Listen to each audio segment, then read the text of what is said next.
तो good morning, नमस्ते, सत श्री अकाल, सलाम वालेकुम, वेलकम गाइस। इस वीडियो में हम कंटिन्यू करने वाले हैं हमारा बायोलॉजिकल इवोल्यूशन। हम क्या पढ़ रहे थे? हम पढ़ रहे थे theories of evolution, theories of origin of life. ठीक है, इवोल्यूशन में हम पढ़ रहे थे theories of origin of life. 5 theory, special creation हमने पढ़ लिया, कॉस्मिक पैनोस्पर्मिक हमने पढ़ लिया, स्पॉन्टेनियस जनरेशन या थ्योरी ऑफ एबायोसिस हमने पढ़ लिया, थ्योरी ऑफ बायोजेनेसिस हमने पढ़ लिया। अभी हम लास्ट वाला थ्योरी पढ़ रहे थे जो कि क्या था? Modern theory of evolution. Modern theory of evolution में हमने सबसे पहला पार्ट ये देख लिया था कि केमिकल इवोल्यूशन, कि कैसे इनऑर्गेनिक एटम्स इनऑर्गेनिक होते हैं, इनऑर्गेनिक एटम से हमारा ऑर्गेनिक बना। ऑर्गेनिक क्या? बायो मॉलिक्यूल्स बने। ठीक है, कहाँ पर बने थे? इन वाटर बने थे। मैंने आपको प्रीवियस वीडियो में ये चीज़ दिखाया था, उसी को हम प्रीबायोटिक सूप भी बोले थे। ठीक है, नाउ प्रीबायोटिक सूप बनने के बाद अब हम कंटिन्यू करेंगे ये prebiotic soup. Why prebiotic? Bio मतलब लाइफ, लाइफ दे रहा है तो ये लाइफ दिया है, तो ये एक प्री फॉर्म है लाइफ का, दैट इज वाई प्रीबायोटिक। और सूप क्यों? क्योंकि ये पूरा मिक्सचर वाटर में था। ठीक है, सारे सब चीज़, amino acid, protein, nucleic acid, हर चीज़ वाटर में थे, तो that is why prebiotic soup. ठीक है, अब हम कंटिन्यू करते हैं बायोलॉजिकल इवोल्यूशन। ठीक है, तो under modern theory of evolution now we are going to start. ठीक है, हम पढ़ क्या रहे हैं? हम पढ़ रहे हैं ऑपरिन। हम क्या पढ़ रहे हैं? हम पढ़ रहे हैं ऑपरिन एंड हेल्डन। हम पढ़ रहे हैं Oparin and Haldane theory. Oparin and Haldane theory जिसमें कि हमने केमिकल इवोल्यूशन कंप्लीट कर लिया है। केमिकल इवोल्यूशन हमने कंप्लीट कर लिया है। ठीक है, तो अब हम स्टार्ट करने के लिए क्या जा रहे हैं? Biological evolution. So let's start biological evolution. इसी को हम क्या कहते हैं? इसी को हम कहते हैं बायोजेनी। क्या कहते हैं हम? बायोजेनी। अच्छा, केमिकल इवोल्यूशन में हमने क्या देखा था? हमने देखा था कि लेट्स से ये आपका वो सी वाटर है जिसमें आपका क्या क्या थे? बताइए आप लाइन से। जो मैंने आपको मैक्रो बायोमोलिक्यूल्स पढ़ाया था, प्रोटीन्स थे। ठीक है, प्रोटीन्स तैर रहे थे। ठीक है, और क्या क्या थे जी? और क्या क्या थे? बताइए। कार्बोहाइड्रेट्स थे। अच्छा, और क्या क्या थे? लिपिड थे कि नहीं थे? बताइए। लिपिड थे जी, फैटी एसिड और ग्लिसरॉल मिलके लिपिड बनता है, वो मैं पढ़ाऊंगा आपको बायोमोलिक्यूल्स में, चिंता की कोई बात नहीं है। लिपिड्स थे। अच्छा, और क्या थे? शुगर्स थे। क्या थे? शुगर मॉलिक्यूल्स, शुगर, कार्बोहाइड्रेट भी जिसे हम कहते हैं। ये सब क्योंकि वाटर में थे तो इसी को हमने क्या कहा था? प्रीबायोटिक सूप इसलिए क्योंकि सब पानी में है, मिक्सचर है पानी में। प्रीबायोटिक क्योंकि बायो का ये पहले वाला फॉर्म है, अभी तक सेल बना नहीं है हमारा। ठीक है, अब बायोलॉजिकल इवोल्यूशन में यहीं से हम कंटिन्यू करते हैं। अब हुआ क्या ना? ये क्या है? ये बायोमोलिक्यूल्स है। ये क्या है? ये बायोमोलिक्यूल्स है। अब इनमें दो कहानियाँ हुआ, ऐसा दो चीज़ें हुआ जिससे कि सबसे पहला हमारा बायोलॉजिकल इवोल्यूशन का पहला स्टेप स्टार्ट हुआ हमारा सबसे पहला स्टेप। ठीक है, तो वो क्या थे? ये पहला और ये दूसरा। ठीक है, तो सबसे पहला क्या स्टार्ट हुआ? क्या हुआ? प्रोटीन्स। क्या है ये? प्रोटीन्स। ठीक है, प्रोटीन्स प्लस कार्बोहाइड्रेट। क्या? आपका कार्बोहाइड्रेट। ठीक है, ये दो बायोमोलिक्यूल्स है। पहले ये क्या थे? ऐसे मान लीजिए, ये ऐसे सब सिंगल है। ये आपका प्रोटीन, ये कार्बोहाइड्रेट, ये हो गया आपका लिपिड, और ये हो गया आपका डीएनए आरएनए न्यूक्लिक एसिड। ठीक है, ये हो गया आपका। अच्छा, कार्बोहाइड्रेट और शुगर तो एक ही होते हैं ना, मैंने न्यूक्लिक एसिड नहीं लिखा है आपको, सॉरी, शुगर की जगह न्यूक्लिक एसिड लिख दीजिए। ठीक है, एक्सट्रीमली सॉरी अबाउट दैट। अच्छा, तो nucleic acid, lipid, carbohydrate and proteins. ठीक है, ये 4 हो गए आपके, सिंगल फॉर्म हो गए। यहाँ पर थे, वाटर में तैर रहे थे। अब क्या हुआ? अब इंटरैक्ट होना स्टार्ट हुए। अब दो बायोमोलिक्यूल अब इंटरैक्ट होना स्टार्ट किए आपस में। ठीक है, तो सबसे पहले क्या हुआ? प्रोटीन और कार्बोहाइड्रेट ये दोनों इंटरैक्ट करना स्टार्ट किए। ठीक है, ये दोनों इंटरैक्ट करना स्टार्ट किए और ये दोनों क्या किए ना, एक ऐसे करके मान लीजिए आपका पूरा कार्बोहाइड्रेट है। ठीक है, और इसी में आपका बीच बीच में ऐसे करके प्रोटीन है। ठीक है, और ये लोग एक ऐसे एक रिजिड, एक एनकैप्सुलेटेड रिजिड स्ट्रक्चर बना लिए।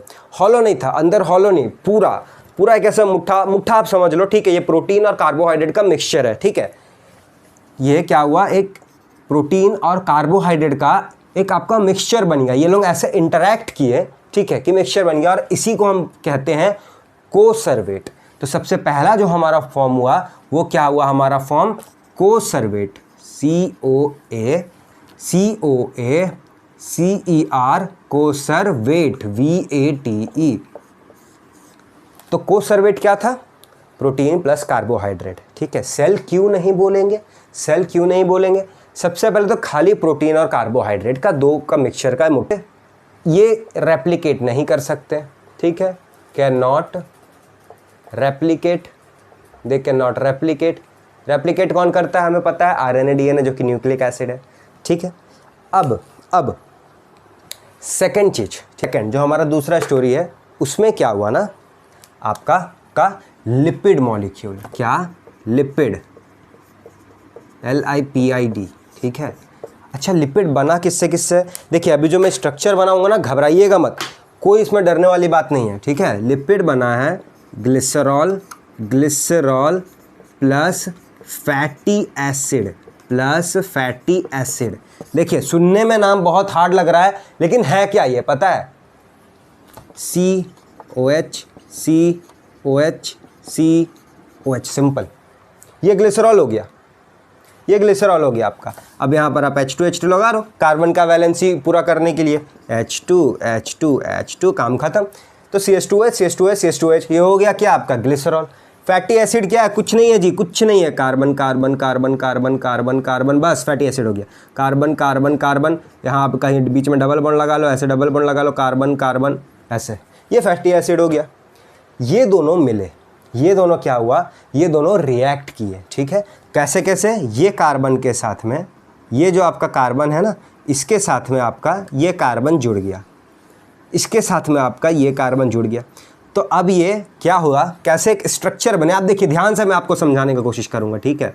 मान लीजिए मैं इसको ऐसे गोला से रिप्रेजेंट कर रहा हूं, मैं इसको गोला से रिप्रेजेंट कर रहा हूं, ये गोला का कार्बन है, ठीक है। यहाँ क्या है, COH COH COH, ठीक है, ठीक है, हो गया। यहाँ पर क्या है, मैं ये जो लंबा कार्बन चेन है ना, इसको मैं ऐसे रिप्रेजेंट कर रहा हूँ।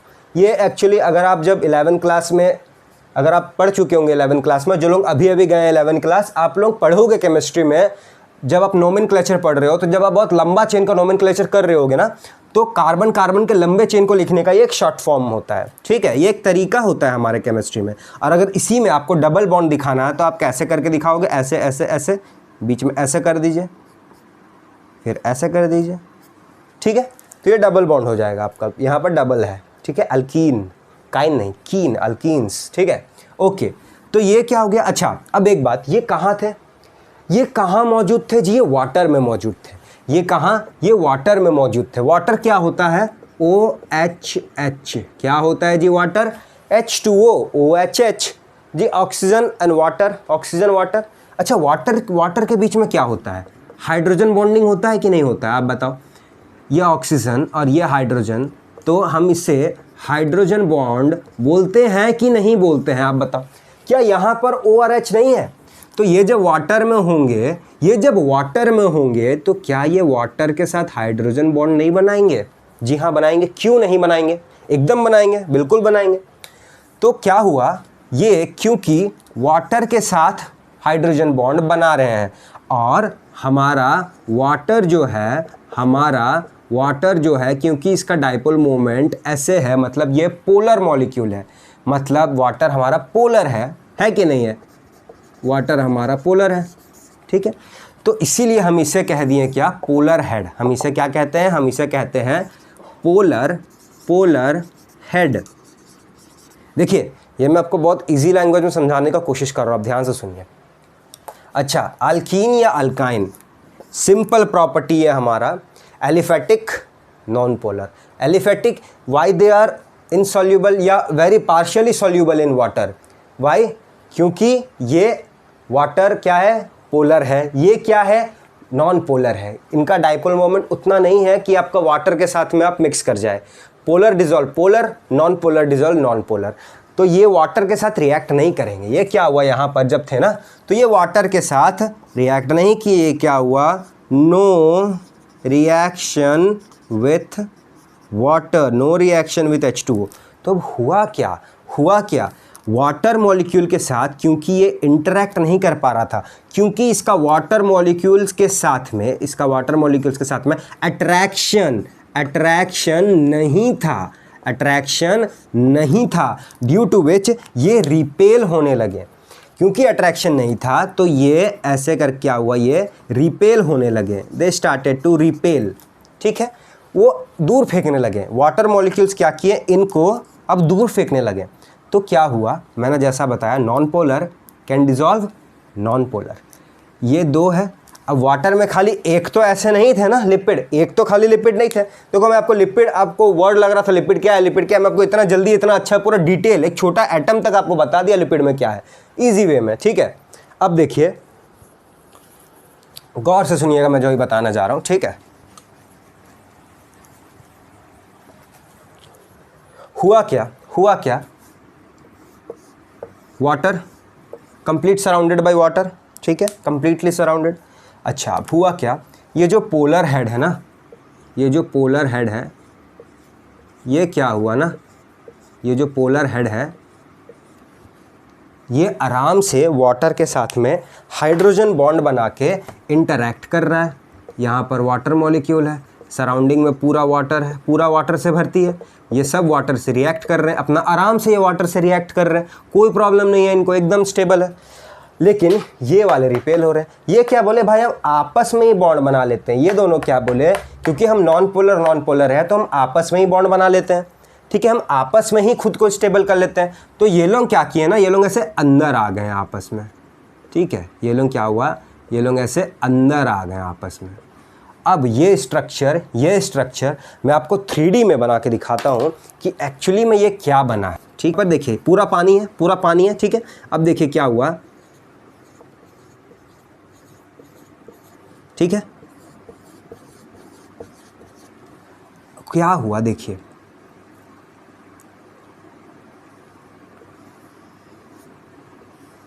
ऐसे करके आप इसको पूरा एक ऐसे सर्कल समझ लीजिए।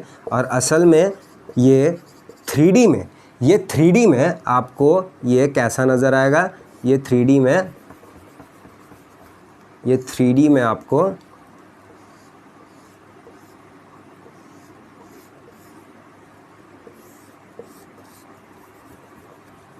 देखो, मैं थोड़ा कोशिश कर रहा हूँ, ठीक है।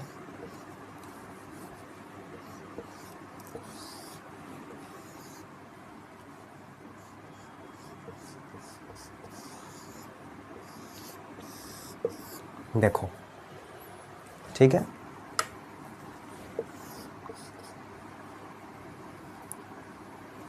अच्छा, तो ये क्या हो गया, ये जी आपका हो गया पोलर हेड। पूरा आप भर दो, पूरा आप ऐसे सरफेस पूरा भर दो, ये ऊपर वाला आप पूरा कवरिंग भर दो, ठीक है। ये आप पूरा ऐसे भर दो पोलर हेड के साथ में। तो पोलर टेल कहाँ गए जी, पोलर टेल बिल्कुल है ऐसे अंदर की साइड में छोटे छोटे करके ऐसे टेल है, ठीक है, ठीक है। तो क्या हुआ, एक्सट्रीम एनवायरनमेंट से एक सेपरेट बैरियर बन गया। ये पूरा एक क्लोज ऐसा स्ट्रक्चर, जिसके अंदर में अब रिएक्शन हो सकता है, ठीक है। लेकिन प्रॉब्लम अभी भी है, रिएक्शन के लिए हमें चाहिए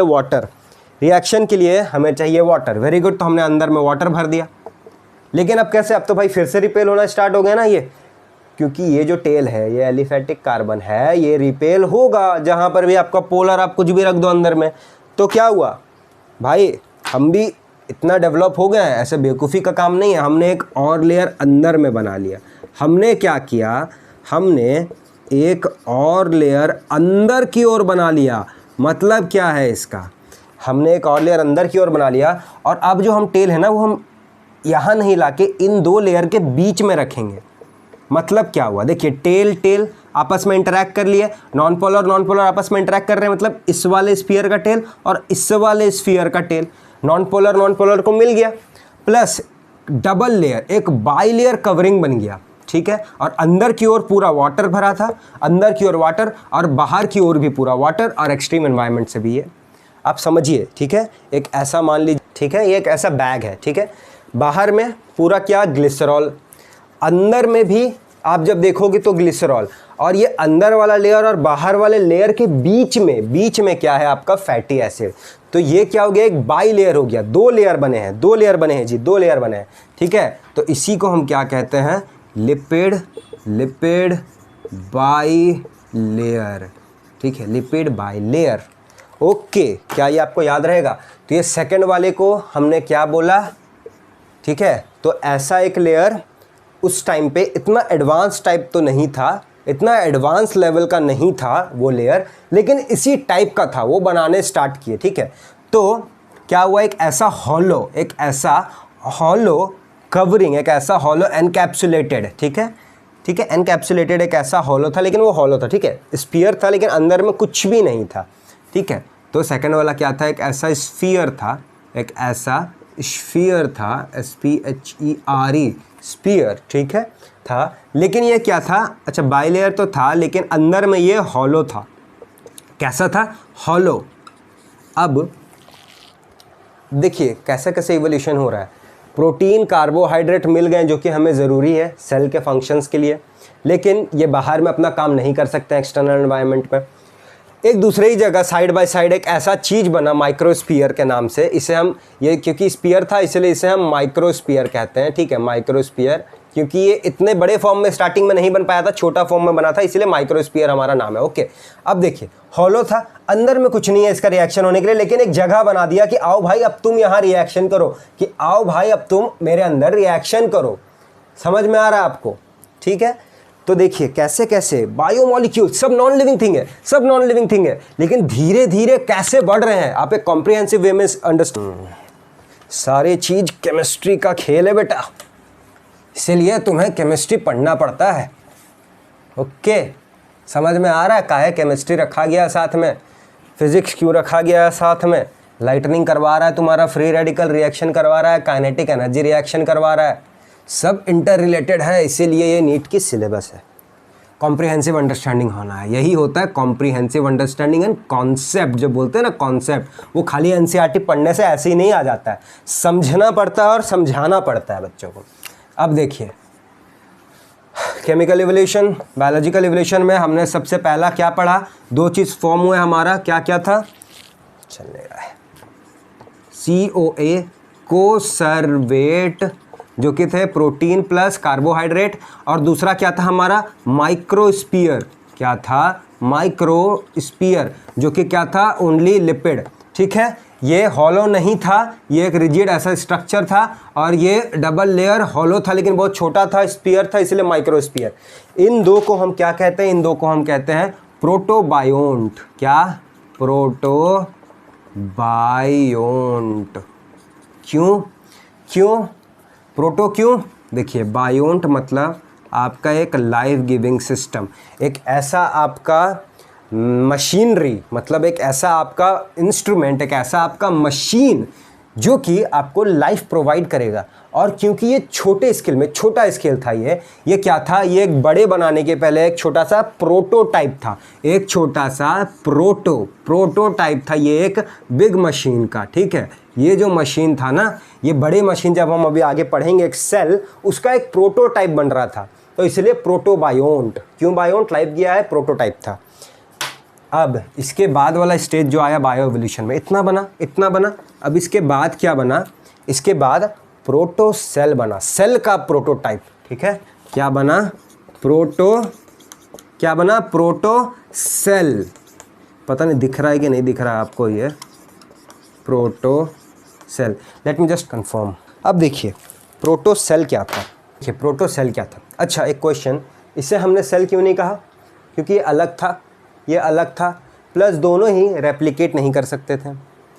प्रोटोसेल को हम सेल का प्रीवियस स्टेज क्यों बोलते हैं, क्योंकि माइक्रोस्फीयर जो हमारा था, यही माइक्रोस्फीयर लिपिड जो था, माइक्रोस्फीयर ने क्या किया, ये क्या है आपका, ये है माइक्रोस्फीयर, माइक्रोस्फीयर, इसके अंदर में दो हमारे बायोमोलिक्यूल्स, क्या क्या, प्रोटीन प्लस न्यूक्लिक एसिड, मतलब डीएनए आरएनए, न्यूक्लिक एसिड। अब देखिए डीएनए जो हम कहते हैं ना, आपका डीएनए ऐसे डबल हेलिकल है, ये क्या होता है, ये रेप्लिकेट होता है और दो और डीएनए फॉर्म कर सकते हैं, ठीक है, दो और डीएनए ये बना सकते हैं, इसी को हम क्या कहते हैं, इसी को हम कहते हैं रेप्लिकेशन। और यही मेन प्रॉपर्टी एक लिविंग बीइंग की, एक लिविंग सेल की, एक सेल कहलाने का ये है, ये लिविंग है। जब आप खुद को ज़्यादा नंबर कर पाए आप लिविंग है, ठीक है।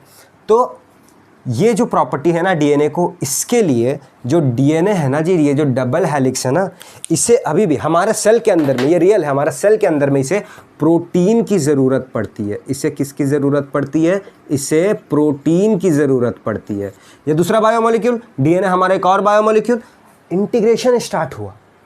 यहाँ पर किसका किसका था, प्रोटीन और कार्बोहाइड्रेट। कार्बोहाइड्रेट हमें चाहिए एनर्जी के लिए, ठीक है। तो ये इंटीग्रेशन जो फॉर्म होता है ना, प्रोटीन, ये क्या है, ये है आपका डीएनए और ये है प्रोटीन। तो इन दोनों को मिक्सचर, इन दोनों का इंटीग्रेशन करने के लिए कार्बोहाइड्रेट यानी कि शुगर हमें एनर्जी देता है, शुगर हमें एनर्जी देता है ये करने के लिए, ताकि ये बन पाए और ज़्यादा। हुआ क्या, शुगर एनर्जी दिया, डीएनए और प्रोटीन इंटरैक्ट कर गए और डीएनए बना गए।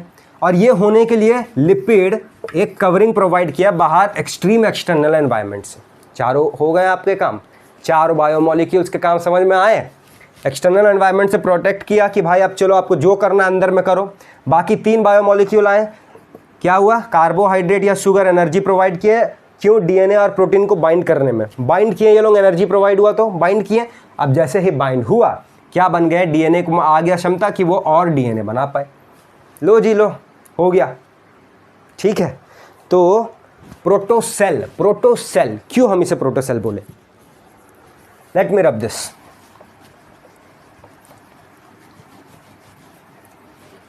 तो अब समझ में आया आपको कि हमने इसे क्यों प्रोटोसेल नहीं बोला, क्योंकि no power of replication here. Why protocell, because they can replicate. तो ये क्या हो जाएगा जी, माइक्रोस्फीयर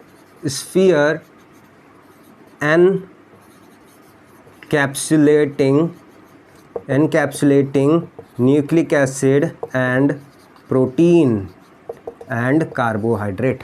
अच्छा, अब एक और चीज़, अब एक और क्वेश्चन आ गया फिर से। तो सर हम इसे क्यों सेल डायरेक्ट नहीं बोल गए, रेप्लिकेट तो कर रहा है, एक डीएनए तो सर 2 डीएनए बना रहा है, अब क्यों माथा ख़राब कर रहे हो हैं, इसे सेल क्यों नहीं बोले, प्रोटो क्यों नहीं हटा देते हो। तो बेटा सेल जो होता है ना, सेल, इसमें मान लीजिए ये न्यूक्लियस के अंदर में डीएनए है, ये सेल जो होता है ये जब डिवाइड करता है तो क्या होता है, सबसे पहला होता है कि सर न्यूक्लियस जो है आपका डीएनए वो 2 बनते हैं सेल के अंदर में, डीएनए जो है वो पहले 2 बनेंगे, 1 से 2, वेरी गुड, अटेंड हो गया, ये स्टेप अटेंड हो गया। अब सर सेल भी तो डिवाइड करते हैं ना, सेल भी तो सर 2 बनते हैं, इसके पास फिर एक न्यूक्लियस और इसके पास फिर एक न्यूक्लियस। तो क्या ये एक करेक्ट लिविंग सिस्टम नहीं हुआ, तो क्या ये उसका एक और प्रोटोटाइप फिर नहीं हो गया सेल का। क्यों, डीएनए खाली अलग चलो डिवाइड कर रहा है, हमें पता चल गया डीएनए रेप्लिकेट हो रहा है, लेकिन complete microsphere it lack the potential to divide. Lipid 2 lipid में डिवाइड नहीं हो रहे थे इस स्टेज में, ठीक है। तो ये क्या है, lack the capability to divide, to multiply. Microsphere बस माइक्रोस्फीयर है, वो एक एनवायरनमेंट प्रोवाइड कर दिया अंदर में, हाँ भाई डीएनए तुम जितना डीएनए बनाना है बनाओ with the help of protein and carbohydrate, ठीक है। अब आया हमारा क्या, अब क्या हुआ, धीरे धीरे इवोल्यूशन हुआ, धीरे धीरे बेटा इवोल्यूशन हुआ। तो encapsulated nucleic acid they lack फलाना फलाना। ओके, तो आपको प्रोटोसेल पता चल गया, शॉर्टकट में क्या है, microsphere plus nucleic acid plus protein plus carbohydrate, simple, चारों बायोमोलिक्यूल्स आ गए। ठीक है, बट माइक्रोस्फीयर 2 नहीं हो सकते थे, इसीलिए they are called protocell. Okay, अब थर्ड स्टेज, थर्ड क्या है? अच्छा जी, थर्ड क्या है under biological evolution? Third step क्या है? अब थर्ड है ऑरिजिन ऑफ फर्स्ट सेल। बेटा फर्स्ट सेल आ गया, क्या है? Origin of first cell. कितना अच्छा लिख रहा है फर्स्ट सेल लिखने में, है? मैं इसको एक बार रब कर देता हूँ मैं अच्छे से, क्योंकि इसके अंदर में फिर हम थोड़ा स्टेप्स पढ़ेंगे कि उनके प्रॉपर्टीज़ क्या थे। ओके, तो हम डायरेक्ट इस स्टेप से स्टार्ट करेंगे अब, ठीक है? Origin of first cell, protobiont, then protocell, then origin of first cell.